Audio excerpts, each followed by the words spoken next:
All right, let's just dive right in. Today we're unpacking a really fascinating and frankly, highly unconventional economic text. The source material we're looking at proposes an absolute radical restructuring of global finance. I mean, it doesn't just suggest tweaking interest rates or adjusting taxes. No, it advocates for a complete reimagining of where money comes from, who manages it, and what its ultimate purpose should actually be on a global scale. So here is the massive, provocative core question the text attempts to answer. Can religious institutions act as global banks to drive economic growth? It argues for a total paradigm shift in how we view capital and who we actually trust to distribute it. Typically, you and I think of central banks and governments as the sole custodians of national wealth, right? But this text completely challenges that fundamental assumption, asking us to consider what happens when faith-based organizations step up as the primary economic engines. To set the stage, the source material kicks off with Chapter 2, titled Create New Industries with Big Ideas, and it has a really unique framing. It's actually presented as a spiritual message, essentially a channeling, from the historical Japanese industrialist Eiichi Shibusawa, dated February 11, 2010. By invoking such a foundational figure of modern Japanese capitalism, the text establishes a sweeping critique of our modern economic system. It's using a historical voice of authority to propose incredibly futuristic ideas. Here is our roadmap for today. We're going to cover Japan's economic stagnation, the National Policy Bank, religion as financial power, the Earth Bank vision, and finally, redefining global wealth. Section 1. Japan's economic stagnation, the critique of the status quo. The text pulls absolutely no punches here. It argues that the bureaucratic, safety-first inertia of institutions like the Bank of Japan and various government agencies actually acts as a device that incapacitates people. It's a strong claim. By prioritizing extreme caution and this slow, permission-based decision-making, the source claims these institutions are actively stifling vital economic growth.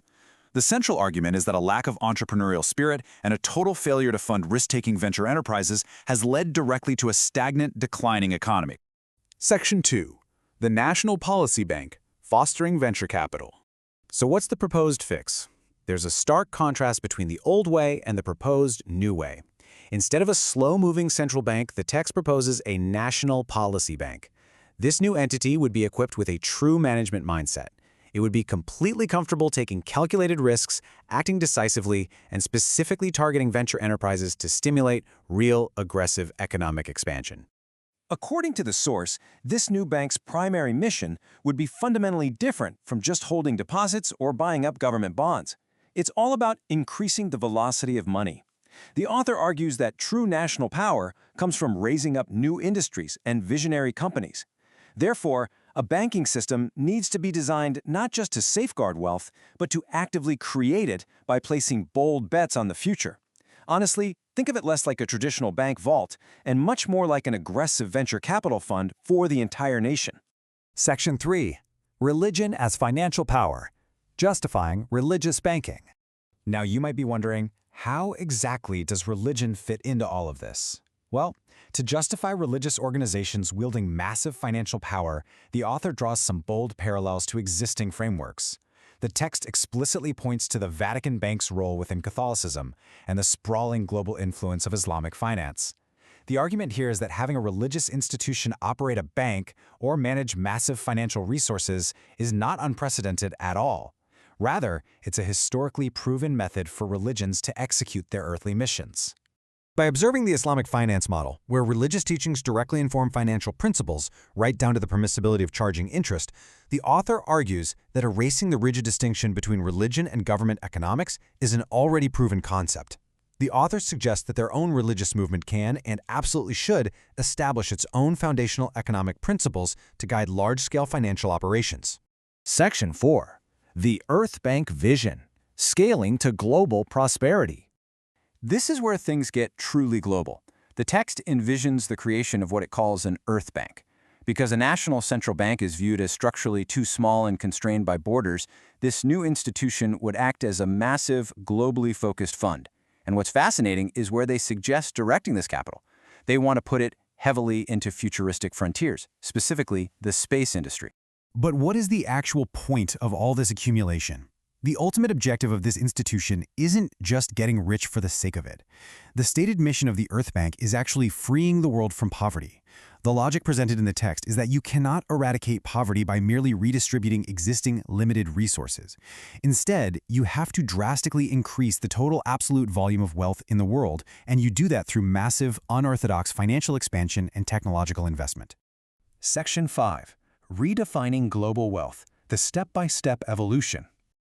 To make this a reality, the source lays out a highly specific, mechanical pathway. And the text makes it clear, make sure not to mistake the step numbers here. The paradigm of redefining wealth and finance must transition first into phase 1, 1, 3, 4, which acts as a critical intermediary stage before finally bridging to the ultimate systemic goal, phase 1, 2, 3, 4. While these specific step numbers might sound like a strict formula, they essentially map out the vital shift from traditional, bureaucratic finance to a globally integrated, religiously backed economy. And this rigid progression culminates in an incredibly ambitious proposal, establishing a brand new global currency standard. The text envisions a scenario where a new Japanese yen, one that is fully backed by this new religious financial paradigm and completely untethered from old bureaucratic limitations, becomes the dominant global reserve currency. It is a vision where the spiritual values of the movement become fundamentally embedded in the very unit of global trade itself. As we wrap up this explainer, I want to leave you with a final, provocative question to ponder. What are the implications when spiritual ideology merges completely with global monetary policy?